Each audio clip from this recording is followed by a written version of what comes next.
Хәзрәт, сез чыгышның башында әйткәнегез, Татарстан диния нәзарәте эволюция теориясына аны танымый, тискәре карашта дип әйттегез. Соңыннан сезгә сорау биргәндә, сез үзегез шәхсән ничек карыйсыз дигән сорауга, сез ниндидер дәрәҗәдә эволюция теориясын таный дип әйттегез. Ничек аңларга бар? Ислам эволюция теориясына нинди карашта?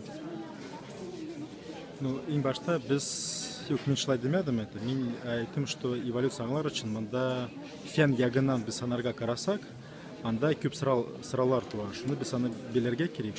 Шуны без монда туп гап-гади җавап без таба алмыйбыз. И ничек ислам эволюция карый дигәндә без аңларга тиеш. Ислам дине бездә церковь дигән әйбер юктыр. Бездә һәр вакыт ислам ул плюрализм юлында тора, төрле карашлар бар. Гомумән әйткәндә, безнең галимнәребез алар илик аны кабул иткәннәр, бүгенге заманында Дарвин формасында аңлаткан революциягә каршы чыгалар. И шуны мин әйттем. И ошондаймы? И без качан без минем шундый төп карашым, ул аны дискуссия иткәндә аны авыр брас әйтергә төп карашым динебезнең аның бер майданы, аның бер өлкәсе, фәннең аның башка өлкәсе. То есть аларны бутап булмый.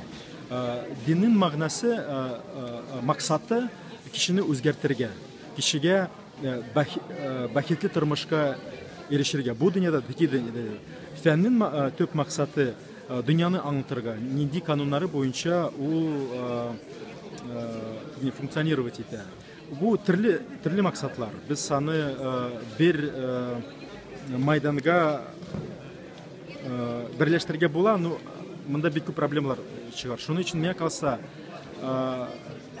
ислам динебездә иң мөһим нәрсә Куранда һәм пәйгамбәребезнең сөннәтендә әйтелгән фарызларын үтәү и төрлечә тегенем урта гасырларда яшәгән мусульманнар, алар намаз укып, Куранның хөкемнәрен тыңлап, шул мин кешенең бәхетенә ирешкәннәр һәм бүгенгә дә без намаз укысак, Аллаһның кушкан әйберләрен үтәсәк, без шулай ук кешенең бәхетенә ирешербез дигән сүз. Әмма ләкин теге вакытта, бүгенге заманында да фән төрле дәрәҗәдә булган.